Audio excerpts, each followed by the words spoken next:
पूरे विधानसभा में 243 विधानसभा में अपने आप को मजबूत रखेंगे, अपनी संगठन की क्षमता को बढ़ाएंगे, सदस्यता अभियान ज़्यादा करेंगे। अब कहने से हम कह दें हम प्रधानमंत्री बन जाएंगे तो बन जाएंगे, उसके लिए कर्म करना पड़ता है, जनता का आशीर्वाद लेना पड़ता है।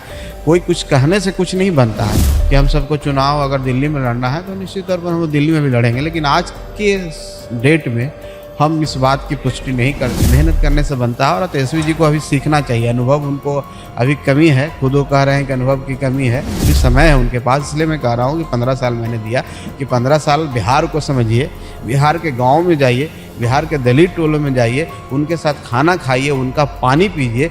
आप कहीं विदेश दौरा करने से कोई सीख नहीं सकता। नमस्कार, आप देख रहे हैं देशवा न्यूज, आपके साथ मैं हूँ राजनंदिनी। इस वक्त हमारे साथ बातचीत करने के लिए संतोष सुमन जी हैं।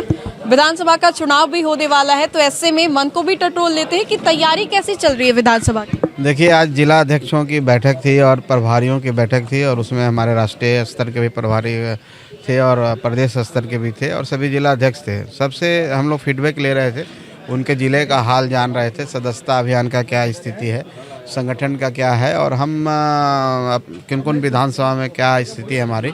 तो एक बात निकल के आई कि हम लोग पूरे विधानसभा में 243 विधानसभा में अपने आप को मजबूत रखेंगे, अपनी संगठन की क्षमता को बढ़ाएंगे, सदस्यता अभियान ज़्यादा करेंगे और हर विधानसभा में सम्मेलन कराने का हम लोग का एक लक्ष्य है, ताकि आने वाला चुनाव में हम कहीं से कमज़ोर न दिखें और हम अपने सहयोगी दलों को वो भरपूर मदद कर सकें। और जब चुनाव के लिए हम लोग बैठेंगे, सीटों का बंटवारा हो, तो हम लोग की भी उपस्थिति रहे और इसके लिए हम लोग तैयारी करें विजन 25 लेकर के कि आने वाला जो साल है हमारे लिए, हमारी पार्टी के लिए एक नया साल, माने जो संकल्प हमारी है, जो हमारी विचारधारा है, उस विचारधारा पर हम खरे उतरें। हम जिस विचारधारा के तहत पार्टी का गठन किए हैं, गरीबों की विचारधारा, उसको और हम सशक्त कैसे बनाएं, कैसे धारदार बनाएं, इसके लिए कार्यकर्ताओं से अपील हमने किया है और सभी जिला अध्यक्ष ने कहा है कि हम पूरी मेहनत और पूरी निष्ठा के साथ काम करेंगे और पार्टी को आगे बढ़ाने का काम करेंगे। तो निश्चित तौर पर आने वाला साल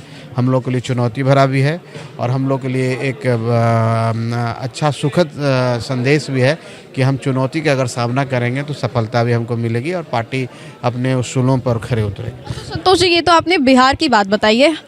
अच्छा, ये इस बात में कितनी सच्चाई है कि आप लोग दिल्ली की भी तैयारी कर रहे हैं? देखिए, अभी इस तरह की कोई बातें नहीं हुई है। मीडिया में जो खबर आई है मैं उसके बारे में मैं आपको पुष्टि नहीं करता हूँ। दिल्ली में हमारा संगठन है, हम दिल्ली में काम करते हैं। अभी वैचारिक तौर पर हमारी ऐसी कोई सहमति नहीं बनी है कि हम दिल्ली में चुनाव लड़ें या ना लड़ें। अभी हमारे 23 तारीख को, इसी महीने की 23 तारीख को प्रस्तावित है हमारा नेशनल एग्जीक्यूटिव की बैठक होने वाली है। उस बैठक में अगर ये मंथन, ये विचार निकल के आया मंथन के बाद कि हम सबको चुनाव अगर दिल्ली में लड़ना है तो निश्चित तौर पर हम दिल्ली में भी लड़ेंगे, लेकिन आज के डेट में हम इस बात की पुष्टि नहीं करते हैं। संगठन के तौर पर, विस्तार के तौर पर हमारा वहाँ अध्यक्ष है, जिला अध्यक्ष भी हैं और हम उसको और विस्तारित करेंगे, वो काम हम कर रहे हैं। लेकिन जहाँ चुनाव लड़ने की बात है, आज मैं इस बात को नहीं कह सकता हूँ, 23 तारीख के बाद कहूँगा। तेजस्वी यादव विधानसभा चुनाव से पहले माई बहन मान योजना ला रहे हैं, 2500 महिलाओं के खाते में डालने की बातें कर रहे हैं। अब चुनाव से पहले, चुनाव के बाद, देखिए जनता मालिक है लोकतंत्र में और जनता जिसके आशीर्वाद देगी वो सरकार बनाएगा और वो जनता की सेवा करेगा। तेजस्वी यादव जी पहले कैसे डिसाइड कर लिए कि उनकी सरकार बनने वाली है? अब कहने से हम कह दें हम प्रधानमंत्री बन जाएंगे तो बन जाएंगे, उसके लिए कर्म करना पड़ता है, जनता का आशीर्वाद लेना पड़ता है।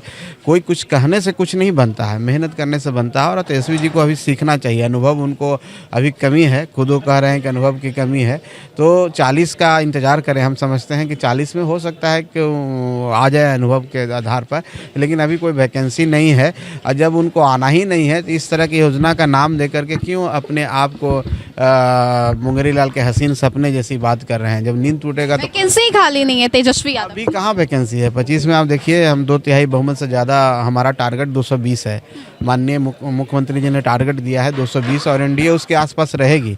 मैं इस बात को आपको आज एकदम स्पष्ट तौर पर कहता हूँ कि जब चुनाव होगा 25 में तो हम उसके आसपास रहेंगे और अब भारी बहुमत से जीतने जा रहे हैं। जब राजद 20 सीट भी नहीं ला पाएगा तो वो कहाँ से सरकार बनाएगा? लेकिन सपने देखने का अधिकार लोकतंत्र में सबको है और उनको देखना भी चाहिए। सपना देखें देखेंगे तभी जाके कुछ काम करेंगे। तो सपना देखने दीजिए और नई नई योजनाओं को सपना में सोचने दीजिए और उसको हम लोग के बीच में लाएंगे तो हम लोग भी सोचेंगे कि उनकी योजना। आखिरी सवाल होगा, तेजस्वी यादव के लिए आपने 15 साल बता दिया, 2040। चिराग पासवान के समर्थक कह रहे हैं कि मुख्यमंत्री वो देखना चाहते हैं चिराग को, उनके लिए कितना समय आपके हिसाब से? हर पार्टी के जो कार्यकर्ता होते हैं अपने नेता के प्रति उनकी श्रद्धा होती है और हर पार्टी के कार्यकर्ता चाहते हैं कि उनका जो लीडर है वो उच्च पद पर जाए। कोई एक मुख्यमंत्री की बात नहीं कर रहे हैं, ये संवैधानिक जो व्यवस्था है लोकतंत्र में हर बहुत तरह के पद होते हैं, उनके कार्यकर्ता चाहते हैं। और मैंने कहा ना कि ये मैं नहीं डिसाइड करूँगा, ये जनता डिसाइड करती है। यहाँ जनता मालिक है और किसको मुख्यमंत्री बनाना है, किसको प्रधानमंत्री बनाना है, चुनावी एक प्रक्रिया है, लेकिन जनता वोट देती है। जनता जिसके साथ है वो कोई भी मुख्यमंत्री बन सकते हैं। मैं इस वजह पर बोल रहा हूँ कि अभी तेजस्वी यादव जी उतने परिपक्व नहीं हुए हैं, अभी तेजस्वी यादव जी अभी उस लायक नहीं हुए हैं, अभी उनको मेहनत करने की ज़रूरत है, अभी समय है उनके पास। इसलिए मैं कह रहा हूँ कि 15 साल मैंने दिया कि 15 साल बिहार को समझिए, बिहार के गाँव में जाइए, बिहार के दलित टोलों में जाइए, उनके साथ खाना खाइए, उनका पानी पीजिए। आप कहीं विदेश दौरा करने से कोई सीख नहीं सकता, वो गांव में जाना होगा, पहाड़ों पर जाना होगा, वो मलिन बस्तियों में जाना होगा, तब जा कर के उनको कुछ अनुभव प्राप्त होगा, तब ऐसी बातें करें। अब उनको तो अभी धरातल का पता ही नहीं है, हवाई नेता और ऊपर से आए, मिल गया पिताजी के पुण्य प्रताप से, पिताजी ने संघर्ष किया, उसका फ़ायदा उठा रहे हैं। लेकिन मिल सकता है पद, अनुभव नहीं मिल सकता। अनुभव तो खटने से होता है, अनुभव तो रगड़ने से होता है, अनुभव तो मेहनत करने से होता है। अभी उनको ज़रूरत है। संतोष सुमन जी को देखिए, हम मेहनत करने में विश्वास रखते हैं और हम पूरी निष्ठा से काम करते हैं, बाकी ऊपर वाले पर छोड़ देते हैं और जनता मालिक है। जनता जो कहेगी, जिस रोल में रखेगी, निश्चित तौर पर उस रोल को निभाएंगे।